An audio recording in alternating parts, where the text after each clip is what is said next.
જય માતાજી દોસ્તો, સ્વાગત છે તમારું કીકુ રેસીપીમાં।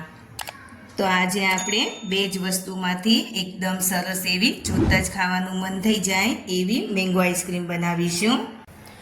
તો મેંગો આઈસ્ક્રીમ બનાવવાના છે તો તેના માટે આપણે એક કેરી લીધી છે। કેરીને આપણે આવી રીતે કટ કરી લેવાની છે।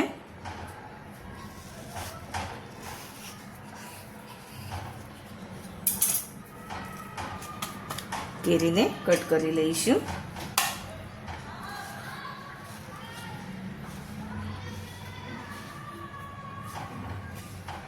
આવી રીતે ટુકડા કરી લેવાના છે।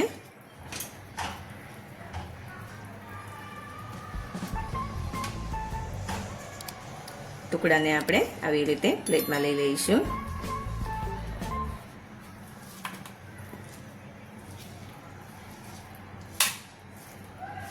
આવી રીતે કેરી કટ કરવાથી એકદમ આસાનીથી ટુકડા થઈ જાય છે। જોઈ શકો છો એકદમ સરસ એવા આપણે ટુકડા કરી લીધા છે।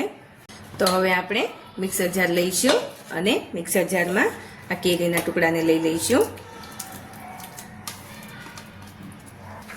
અને ઢાંકણ ઢાંકીને આપણે પીસી લેવાનું છે। તો જોઈ શકો છો આપણે કેરીને આવી રીતે પ્યોરી બનાવી લીધી છે, રસ કરી લીધો છે કેરીનો। તો હવે આપણે આઈસ્ક્રીમ બનાવીશું। તો હવે આપણે દૂધ લેવાનું છે। આપણે 1/2 લીટર દૂધ લીધેલું છે, ફૂલ ફેટનું દૂધ લેવાનું છે। દૂધને આપણે ઉફાણો આવે ત્યાં સુધી ગરમ કરી લઈશું। તો જોઈ શકો છો દૂધમાં ઉફાણો આવી ગયો છે। 2 મિનિટ માટે આપણે આવી રીતે હલાવીને ગરમ કરી લઈશું। તો હવે આપણે 2 ચમચી જેટલી ખાંડ લઈ લઈશું। કેરી પણ મીઠી હોય છે એટલે તમને જેટલું મીઠું જોઈએ એટલી ખાંડ લેવાની છે। ખાંડ ઓગળે ત્યાં સુધી આપણે ગરમ કરી લઈશું।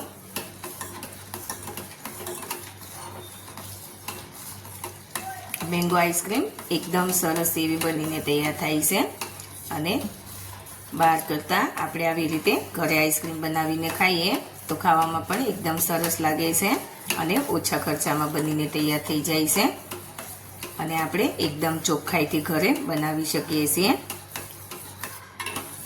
તો ખાંડ ઓગળે ત્યાં સુધી આપણે આવી રીતે હલાવતા રહીશું। તો ખાંડ આપણી ઓગળી ગઈ છે।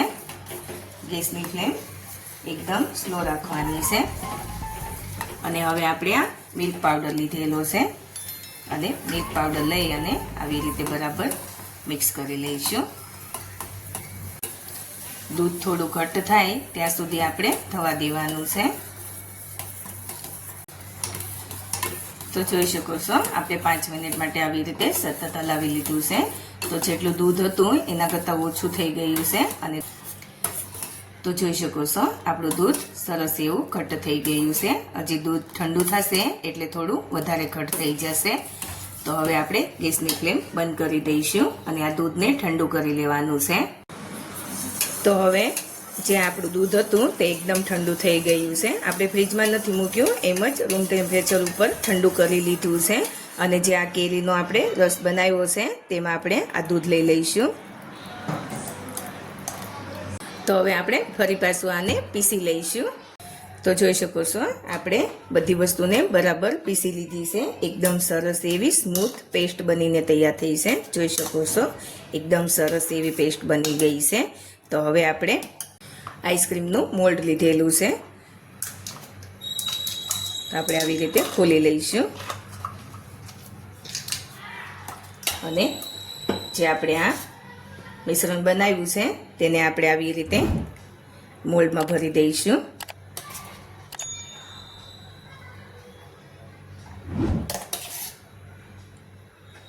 મિશ્રણની કન્સિસ્ટન્સી આવી રીતે ચમચામાંથી પડે છે તો જોઈ શકાય છે કે કેવી કન્સિસ્ટન્સી આપણે રાખેલી છે। આવી રીતે આપણે બીજા મોલ્ડમાં પણ ભરી દઈશું।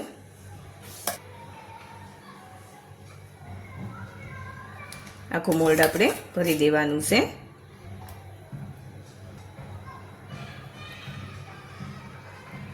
આવી રીતે બીજા મોલ્ડમાં પણ ભરી દઈશું. એકદમ સરસ એવી આપણી આઈસ્ક્રીમ બનીને તૈયાર થવાની છે. અત્યારે કેરીની સિઝન ચાલી રહી છે, તો કેરીમાંથી આપણે આવી રીતે આઈસ્ક્રીમ બનાવી રહ્યા છીએ. તો આવી રીતે આપણે થોડું સેટ કરી લઈશું અને જે આ ઉપરના ઢાંકણ છે તે આપણે લગાવી દેવાના છે. આમ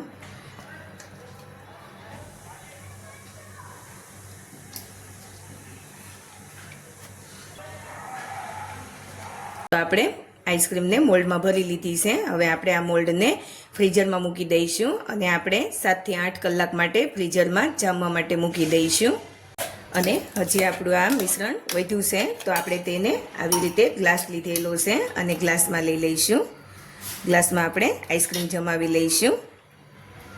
તો આવી રીતે આપણે ગ્લાસમાં લઈ લીધું છે બધું મિશ્રણ અને આવી રીતે થોડું સેટ કરી લઈશું. અને આવી રીતે કંઈ ઢાંકણ ઢાંકી દેવાનું છે. આપણે ગ્લાસમાં આવી રીતે નાની ડીશ ઢાંકી દીધી છે. હવે આને પણ આપણે ફ્રીઝરમાં 7 થી 8 કલાક માટે જામવા માટે મૂકી દઈશું. તો આપણે આઈસ્ક્રીમ જામવા માટે મૂકી દીધી હતી, તે આપણે આખી રાત માટે જામવા મૂકી દીધી હતી. તો જામી ગઈ છે, તો આપણે લઈ લીધી છે આઈસ્ક્રીમને બહાર અને હવે આપણે આઈસ્ક્રીમ કાઢી લેવાની છે. આઈસ્ક્રીમને આવી રીતે થોડી વાર પાણીમાં ડુબાડીને લેવા દેવાની છે. પાણીમાં આવી રીતે ડુબાડીને રાખીશું એટલે આપણે આઈસ્ક્રીમ જલ્દીથી બહાર નીકળી જશે. તો હવે આપણે આઈસ્ક્રીમને કાઢી લઈશું. જોઈ શકો છો એકદમ સરસ એવી આપણી આઈસ્ક્રીમ બનીને તૈયાર થઈ છે અને ઇઝીલી નીકળી જાય છે. આપણે તેને આવી રીતે બરફની ટ્રેની ઉપર મૂકી દઈશું. એવી જ રીતે આપણે બીજી આઈસ્ક્રીમ પણ કાઢી લઈશું. જોઈ શકો છો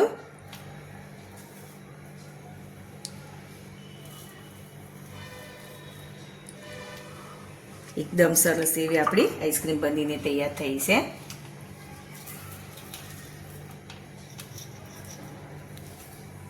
તો હવે આપણે જે આ ગ્લાસમાં આઈસ્ક્રીમ જામવા માટે મૂકી હતી તે પણ સરસ એવી જામી ગઈ છે. તો તેને પણ આપણે થોડી વાર આવી રીતે પાણીમાં ડુબાડીને રાખીશું. આવી રીતે પાણીમાં થોડી વાર ફેરવી લેવાની. તો જોઈ શકો છો એકદમ સરસ એવી આપણી આઈસ્ક્રીમ અનમોલ થઈ જાય છે. તો આપણે તેને આવી રીતે કટ કરી લઈશું.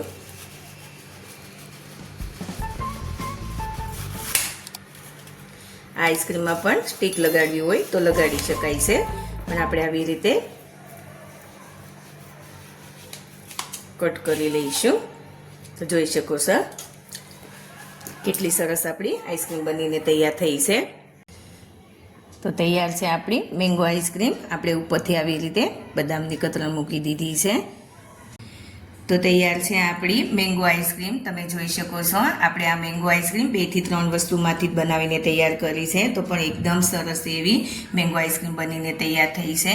બજારની મેંગો આઈસ્ક્રીમ ભૂલાવી દે એવી આપણી મેંગો આઈસ્ક્રીમ બનીને તૈયાર થઈ છે. તો તમે પણ આવી મેંગો આઈસ્ક્રીમ ઘરે જરૂરથી ટ્રાય કરજો અને મારી ચેનલને લાઇક, શેર અને સબસ્ક્રાઈબ કરીને બેલ આઇકન જરૂરથી દબાવજો અને કોમેન્ટ કરીને કહેજો કે મેંગો આઈસ્ક્રીમ કેવી બની છે.